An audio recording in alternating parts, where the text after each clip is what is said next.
Did Dillon Gabriel do enough to keep his job? It's tough because Dillon Gabriel's not playing bad right now by any means. He's not playing bad football. For it only being his second start, going to Pittsburgh, playing against that Steelers defense, I thought he did some things well. And I thought he handled the environment, the elements well. But he also had some issues and some things that he needs to fix.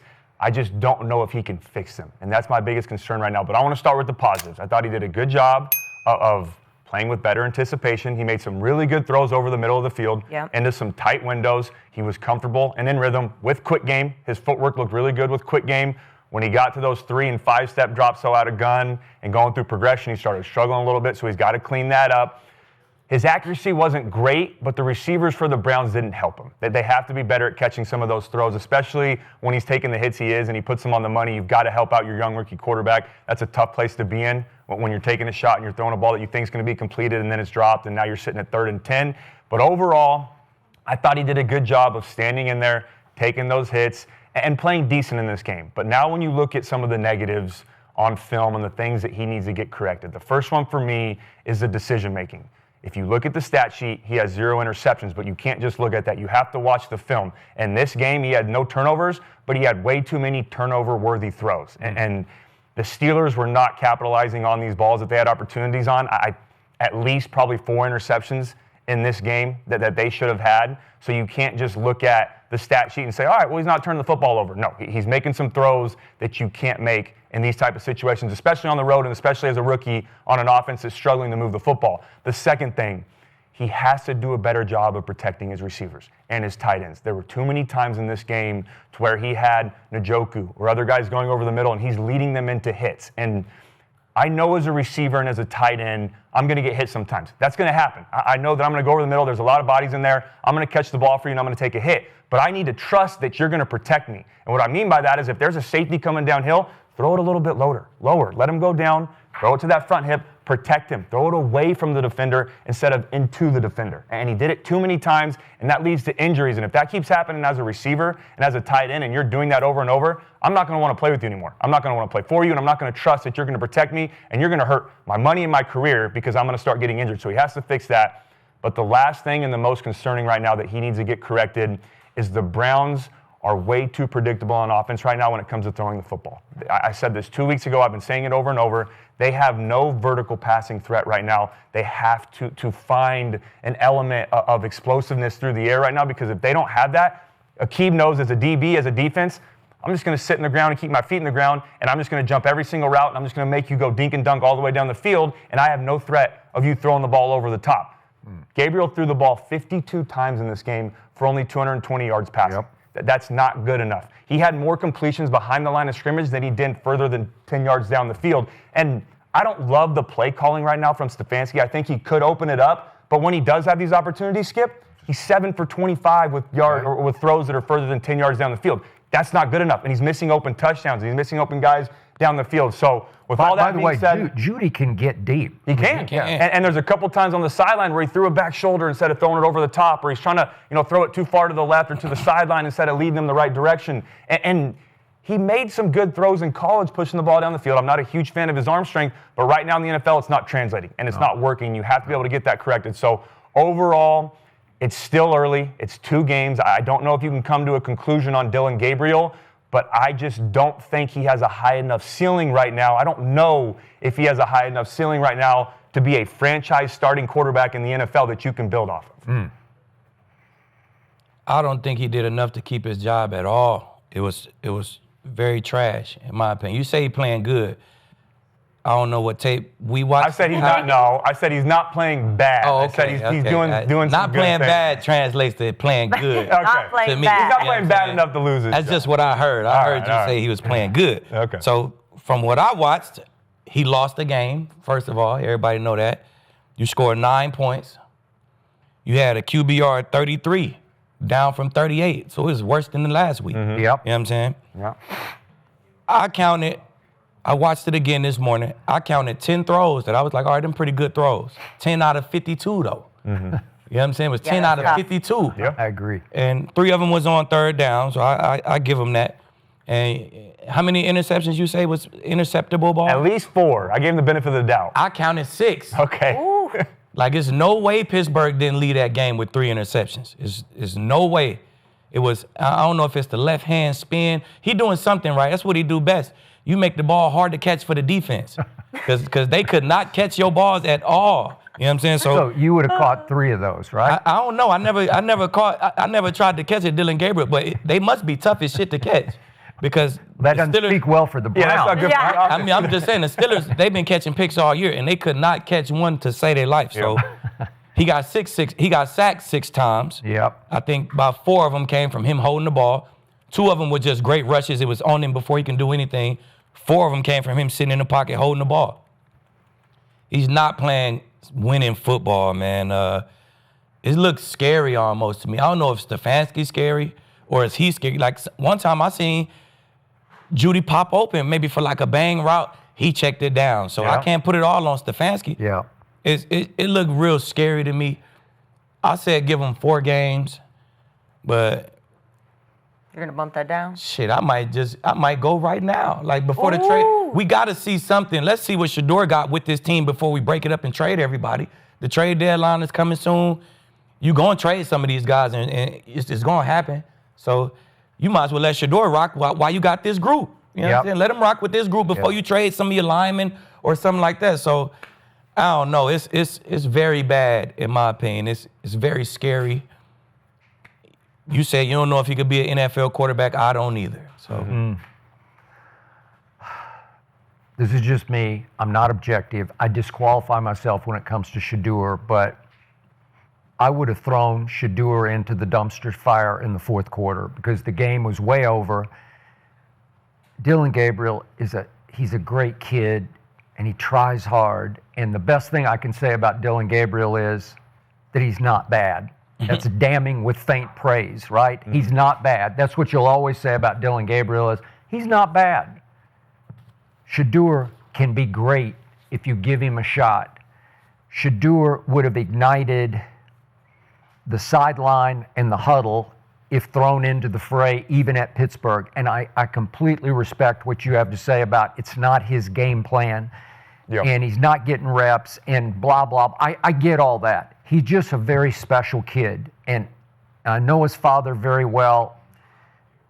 And his father raised him to be a starting quarterback in the National Football League. He was raised around stars and superstars. It's just in his blood.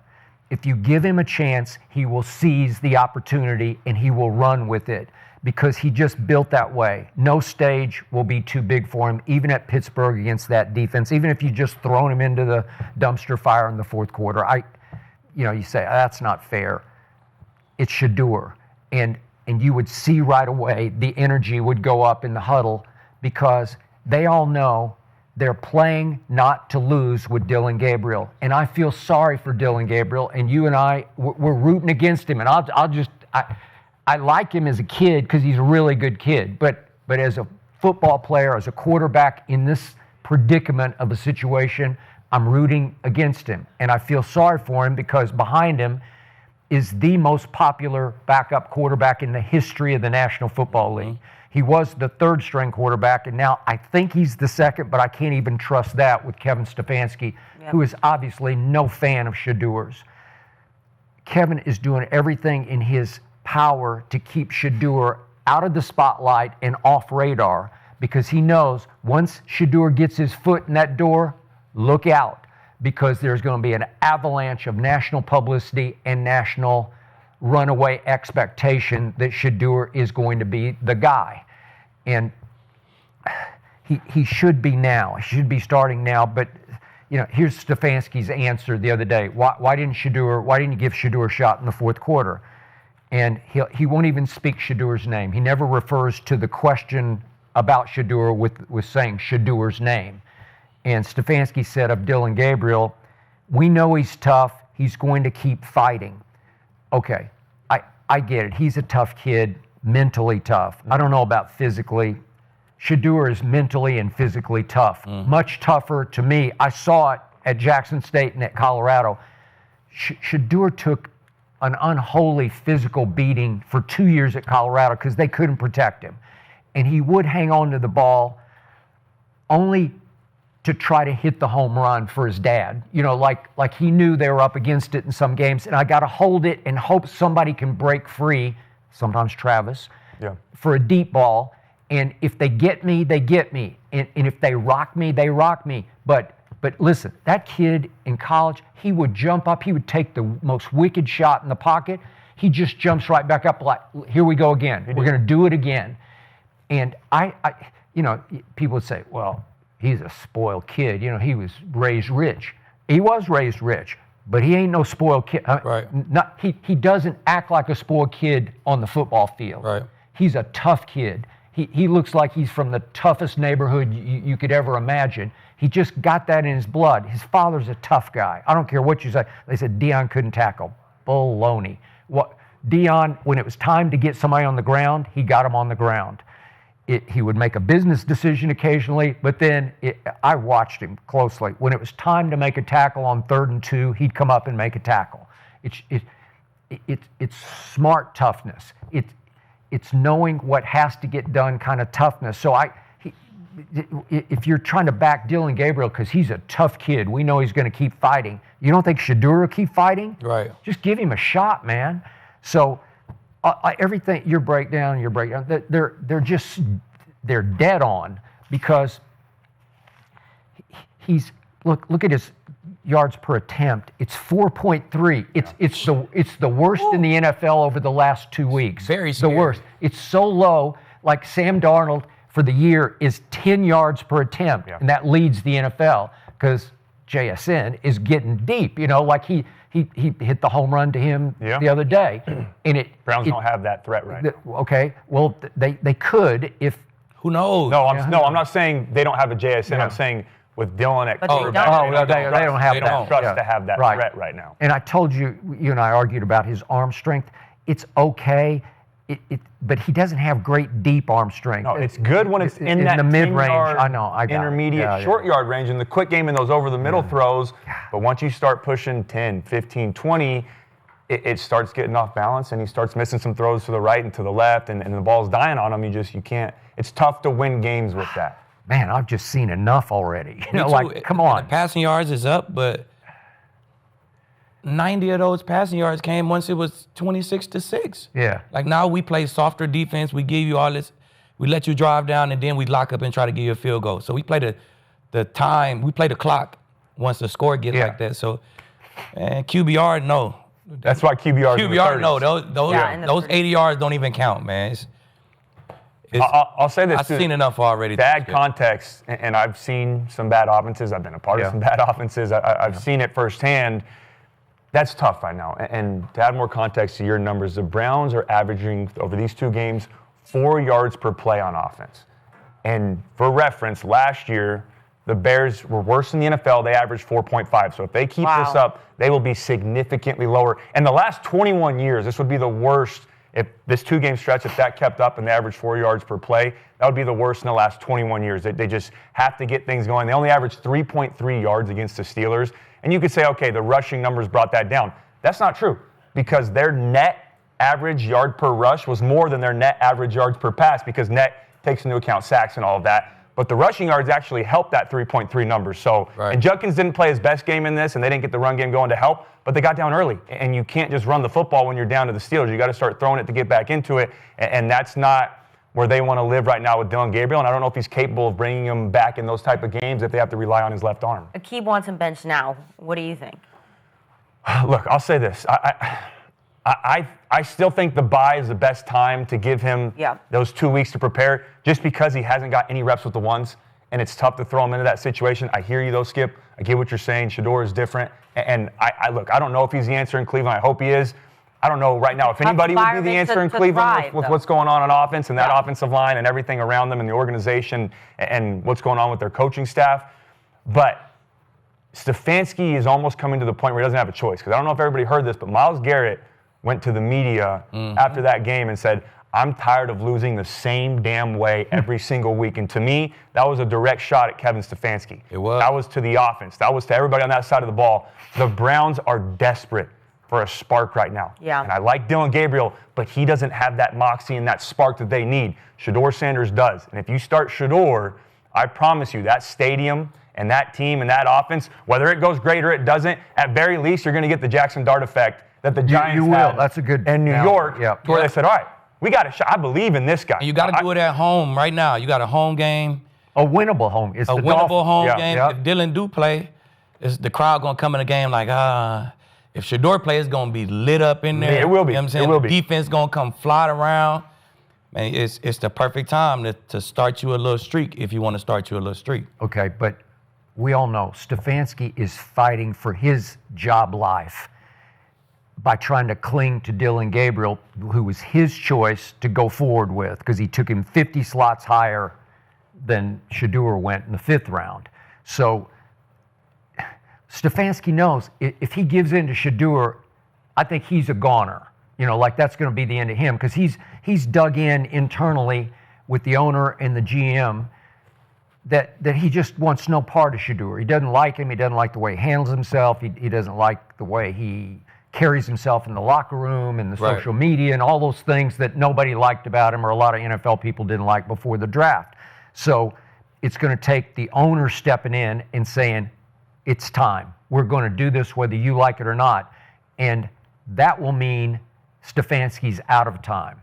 And they're going to go. I saw reports all through Sunday night that he's on last rites here. You know, like some He people is. thought he might be gone this week. Right. So but nothing's happened, and I assume they want to stay the course with him for the rest of the year. Is But nobody man, worried about Shedeur, though? It's a tough environment for a quarterback, the Browns. We all know that. Baker didn't thrive. Nobody thrived in the Browns quarterback environment. Baker had So, some big moments. Yeah. He did. But if Shedeur, people are preying on, like Stefanski's preying on his downfall. If he can't thrive, what happens then for Shedeur? He just will. I don't have any doubts about it. I'm a little But- nervous for him. It's a Okay. tough environment It's a to great thrive. situation, though. They got a great run game. They got a good run game. They do. And they got a great defense. They do have a great defense. like They have a it. great defense. That's what you need as a rookie, That's a what run you game need. and a defense. A Yeah. run game and a defense, man. Now we need a quarterback with some winnability, and you will see the results of it. So I think, bad as Cleveland has been in the past, this is a perfect opportunity for a quarterback to hop in and win some games. So Yeah, and Okay. I think with all, and I hear you, but I think context in this situation matters when it comes to Shedeur getting a shot. If Dillon Gabriel was Joe Flacco, or if it was Bailey Zappi playing right now, Yeah. if it was a guy that you already knew Yeah, a I lot got it. about, and it Yeah. wasn't a rookie, I think the decision would have already been made after this game. I wouldn't say a long time ago, but since Gabriel is their 3rd-round pick, their investment, Stefanski's guy, and you know it's only 2 games into his career, they want to give him a little bit more time to see if he can build off of that. But yeah, it's just I don't know how much more time Stefanski's going to have before Yeah. he loses the locker room and potentially his job. right. Well, 80% of the chat says Gabriel didn't do enough to keep his job. So Good. sounds like a majority of Go people Shedeur. want him benched. Yeah. So Yeah. And hopefully, by the way, they have Dolphins at Pats and then bye. So the odds are that this is going to happen in the bye week, but we want to see it now. Right now. Yeah. It could. I mean, it could be. I won't It be could happen. surprised if after the show, it's Tuesday. Yeah. Yeah. You make Wednesday, real decisions yeah. on Tuesday. You're off do. day. I won't be surprised it's 4:30 coming around and Yeah. we see the breaking news. Shedeur light up the internet. ooh, that would light up the internet. And like you're saying, the stadium would go crazy. They need that kind Team of will spark. go crazy. We'd have to come back in here and I restart. know. the show. We gotta come in on a Wednesday. Yeah. All right, let's talk a little bit about.